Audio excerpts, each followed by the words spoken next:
Assalamualaikum, saya Nik Muhammad Ruzaiman bin Nikmat.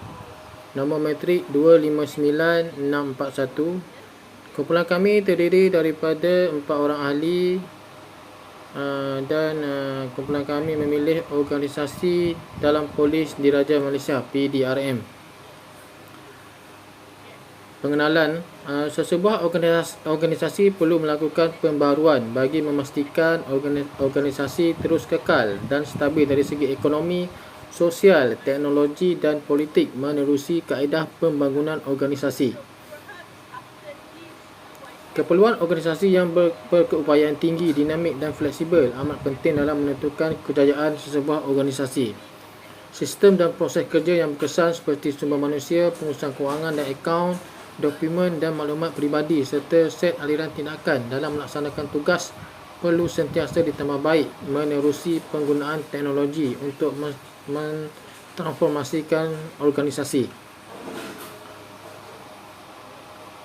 Polis Diraja Malaysia PDRM merupakan organisasi awam yang memikul tanggungjawab menjaga keselamatan, keamanan dan ketenteraman awam di Malaysia. Dalam penugasan PDRM terdapat 9 jabatan iaitu Jabatan Pengurusan, Jabatan Siasatan Jenayah, Jabatan Siasatan Jenayah Komersial, Jenayah Narkotik, Jabatan Logistik dan Teknologi, Cawangan Khas, Jabatan Integriti dan Pematuhan Standard, Jabatan Pencegahan Jenayah dan Keselamatan Komuniti, Jabatan Siasatan dan Pengawasan Trafik dan Jabatan Keselamatan Dalam Negeri dan Ketenteraman Awam KDNKA. Organisasi yang dipilih bagi diagnosis peringkat organisasi adalah Ibu Pejabat Polis Daerah Kuala Terengganu, manakala proses peringkat kumpulan adalah Jabatan Logistik dan Teknologi, manakala bahagian pentadbiran logistik yang melaksanakan tugas-tugas pembaikan dan kerosakan adalah fokus diagnosis peringkat individu. Kaedah yang digunakan untuk menganalisis maklumat adalah melalui temuduga, pengumpulan maklumat dan pemerhatian. Diagnosis merupakan satu proses yang melibatkan pengumpulan maklumat berkenaan operasi organisasi bagi memahami fungsi arus sistem dengan meneliti data dan menggambarkan kesimpulan keseluruhannya. Maklumat yang sistematik dalam penyediaan diagnosis akan membantu organisasi melakukan perubahan bagi mengenal pasti dan memperbaiki kelemahan menerusi perancangan intervensi perubahan. Perubahan organisasi merupakan kaedah struktur manusia dan teknologi dalam organisasi berubah bentuk yang merangkumi perubahan kecil sehingga perubahan keseluruhannya. Perubahan organisasi merupakan proses yang terancang dan sistematik bagi memperluaskan organisasi dan garis panduan yang teratur.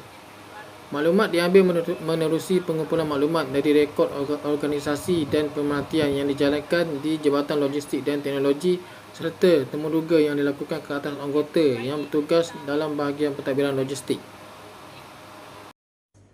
Assalamualaikum, nama saya Nur Aida Rashidah binti Rahim. Nombor metrik saya 259658. Sebenarnya sesambung perbincangan berkaitan pembangunan organisasi dalam PDRM. Terdapat 3 peringkat dalam diagnosis pembangunan organisasi. Yang pertama adalah peringkat organisasi, yang kedua peringkat kumpulan dan yang ketiga adalah peringkat individu. Bagi peringkat individu, input ia adalah faktor luaran individu yang memberi keberkesanan kepada output. Output untuk peringkat individu adalah prestasi pekerja, macam dalam PDRM. Prestasi seorang anggota itu semasa menjalankan tugas, komitmen diorang dalam menjalankan tugas. Bagi peringkat kumpulan pula, input iaitu faktor penentu kepada pencapaian kumpulan. Output pula adalah penilaian dalam kumpulan. Yang ketiga, peringkat organisasi. Peringkat organisasi, input adalah pencapaian kumpulan dan output pula adalah penilaian kepada peringkat kumpulan tersebut. Kaedah diagnosis terbahagi kepada 3 iaitu peringkat individu, peringkat kumpulan dan peringkat organisasi. Kaedah analisis yang digunakan adalah kualitatif dengan mengadakan temuduga atau juga dikenali sebagai temu bual untuk pengumpulan maklumat dan mengumpul data.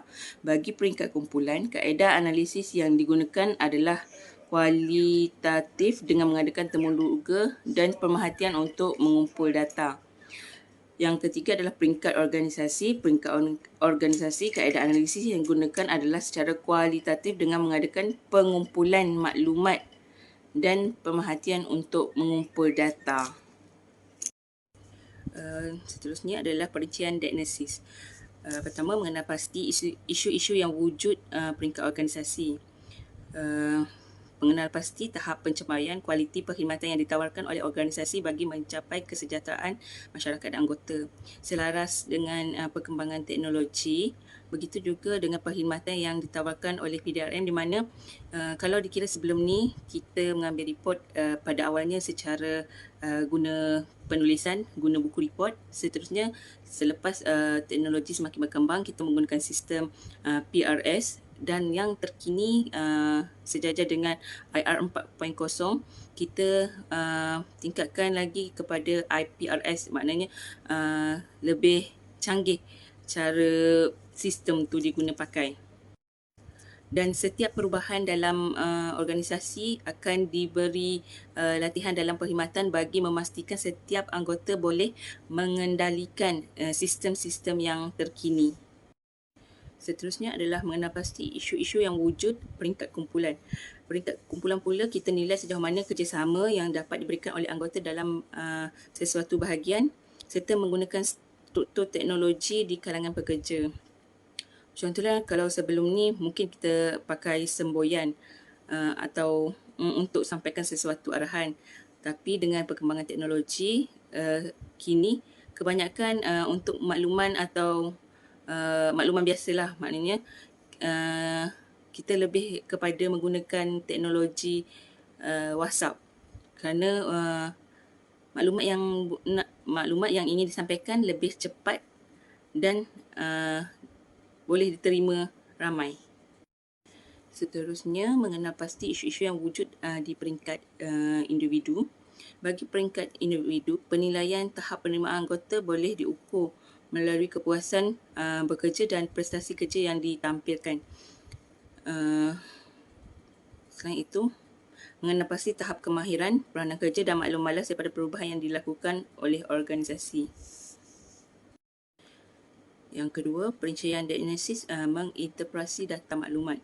Hasil daripada pengumpulan maklumat dan data menggunakan prosedur yang khusus seperti menganalisis isu-isu utama yang wujud dalam organisasi dan kemudian merancang perubahan yang boleh dilakukan.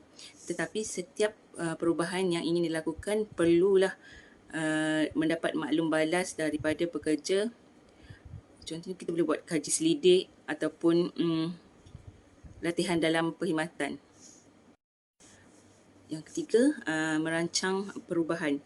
Perancangan perubahan perlulah teliti dan tepat kerana ketepatan maklumat yang dikumpul dan dianalisis penting dalam membantu sesuatu perancangan. Setiap perancangan tidak semestinya berjaya. Hal ini kerana tidak semua perancangan pendekatan bersesuaian untuk menyelesaikan sesuatu isu yang timbul, kerana kejayaan implementasi adalah bergantung kepada ketepatan perancangan yang teliti. Yang terakhir dari saya adalah mengawal intervensi yang dilakukan. Pelaksanaan perubahan dan dari peringkat diagnosis sehingga usaha pelaksanaan memerlukan pengawasan bagi menilai keberkesanan program yang dilaksanakan untuk mencapai matlamat perubahan yang organisasi sasarkan. Itu sahaja dari saya. Seterusnya saya pas kepada rakan sekumpulan saya. Terima kasih. Assalamualaikum, nama saya Muhammad Najib bin Muhammad Yassin, nombor metrik 259636. Saya akan membentangkan cara menganalisis data. Cara menganalisis data yang digunakan adalah pemerhatian, temuduga dan mengumpul maklumat. Pemerhatian dijalankan untuk mengetahui dan melihat sendiri bagaimana PDRM mempengaruhi anggota dan kaki tangan ke arah perubahan. Pengumpulan maklumat dalam penyelidikan dengan menganalisis data berdasarkan perbincangan bersama anggota dalam sistem PDRM sendiri. Aspek transformasi yang berlaku. Terdapat pelbagai faktor luaran dan dalaman yang mempengaruhi perubahan sesebuah organisasi, termasuk teknologi dan peralatan baru. Teknologi telah membawa perubahan kepada PDRM dalam memudahkan urusan kerja. Perubahan melalui beberapa perubahan struktur, perubahan teknologi, perubahan individu, perubahan nama jabatan, perubahan pengambilan senjata api semasa bertugas, mengemas kini aset PDRM, penambahbaikan unit perondaan. Cadangan intervensi perubahan. Intervensi merupakan rangkaian tindakan yang dirancang untuk meningkatkan keberkesanan pembangunan sesebuah organisasi. Terdapat 3 ciri utama: pengetahuan, kesesuaian dan kepuasan perubahan yang dijalankan. Terdapat 3 langkah utama: menjana idea, menyelesaikan masalah dan pelaksanaan. Halangan-halangan perubahan, credibility sumber maklumat yang tidak sahih dan tepat akan menyebabkan perancangan menjadi kabur dan pelaksanaan menemui kegagalan. Halangan-halangan perubahan masuk teknologi baru. Bagi agensi PDRM, pelbagai langkah perubahan dilakukan namun masih berlaku ketidakadilan dalam pengagihan sumber kesan daripada pelaksanaan penilaian prestasi dalam kalangan kaki tangan yang masih tebal. Teknologi yang dibawa masuk akan memberi kebaikan kepada organisasi tetapi memerlukan pengendalian dari orang yang mahir untuk mengendalikan. Tentangan bentuk perubahan individu. Dalam PDRM, anggota perlu memiliki kemahiran menggunakan komputer bagi memudahkan urusan harian mereka. Pelbagai kursus ditawarkan oleh jabatan bagi memastikan mereka semua mahir menggunakan komputer. Terdapat juga anggota yang kurang keyakinan diri dalam melaksanakan tugas yang berkaitan keselamatan menyebabkan berlaku tentangan sekiranya perubahan dicadangkan oleh jabatan. Keselesaan anggota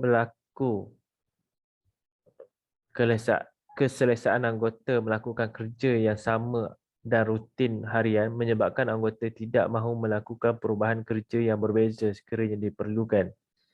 Perbezaan cara kerja dan tugas akan menyukarkan anggota menjalankan kewajipan dengan baik kerana perasaan bimbang dan tidak selesa dengan tugas baru. Sebilangan anggota hanya mahu mendengar maklumat yang ingin didengar sahaja dan mengabaikan maklumat yang lain secara selektif tanpa memikirkan arahan yang dikeluarkan oleh pihak atasan. Sebagai contoh, kerani pentadbiran yang biasa menggunakan cara manual merekod maklumat dan akan mengalami kesukaran untuk menggunakan komputer secara dalam talian dan tidak memiliki kemahiran dan pengetahuan internet akan memberi kesan kepada kerjayanya. Assalamualaikum warahmatullahi wabarakatuh. Saya Ahmad Syukri B. Hassan, matrik nombor 259564. Halangan-halangan perubahan. Ada dua, iaitu pertama, menghalang kepada perubahan juga berlaku apabila sikap takut melakukan cabaran kerana terbiasa menjalankan pekerjaan yang lama dan mahir, menimbulkan rasa khawatir tidak dapat menjalankan tugas dengan baik. Yang kedua, sebagai contoh, kerani pentadbiran yang biasa menggunakan cara manual merekod maklumat akan mengalami kesukaran untuk menggunakan komputer secara dalam talian dan tidak memilih kemahiran dan pengetahuan internet akan memberi kesan kepada kerjayanya. Halangan-halangan perubahan.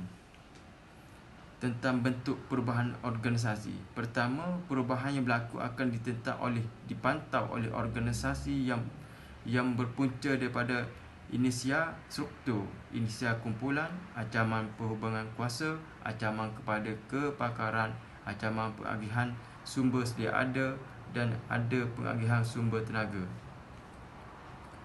Tindakan-tindakan mengatasi. Ada dua, iaitu pertama, bagi membangunkan organisasi efektif menurut Martin 1993 memerlukan motivasi yang tidak sebagai penggerak dalam hasil daripada satu set keperluan yang komplit, menyediakan aktiviti ke arah pencapaian matlamat organisasi serta mengurus keperluan kerja menerusi prestasi perlu disediakan bagi memahami keperluan asas dan spesifik kerja. Yang kedua, kepimpinan juga penting bagi meminimalisir konflik dan mempengaruhi orang lain untuk bertindak konflik. Yang minimum adalah digalakkan untuk mewujudkan persaingan antara kumpulan dan bersifat positif. Menerusi kepimpinan yang berkesan akan mempengaruhi ke arah pencapaian matlamat dan menggalakkan pekerja memperaktif tugas untuk mencapai matlamat organisasi. Tindakan-tindakan mengatasi. Pertama, komunikasi pendidikan. Yang kedua, penyertaan. Yang ketiga, kemudahan sokongan. Yang keempat, perundingan. Yang kelima, manipulasi. Dan yang keenam, paksaan. Kesimpulan terdapat ada 3, iaitu dalam fasa perubahan organisasi PDRM, setiap ahli PDRM perlu mencapai bahawa perubahan yang dilakukan membawa faedah kepada diri dan organisasi. Yang kedua, pembuatan keputusan yang disertai oleh semua ahli akan memudahkan kepercayaan dan menggalakkan idea-idea baru perubahan. Yang ketiga, komunikasi yang baik antara anggota dan pihak atasan akan menggalakkan pertukaran maklumat yang berguna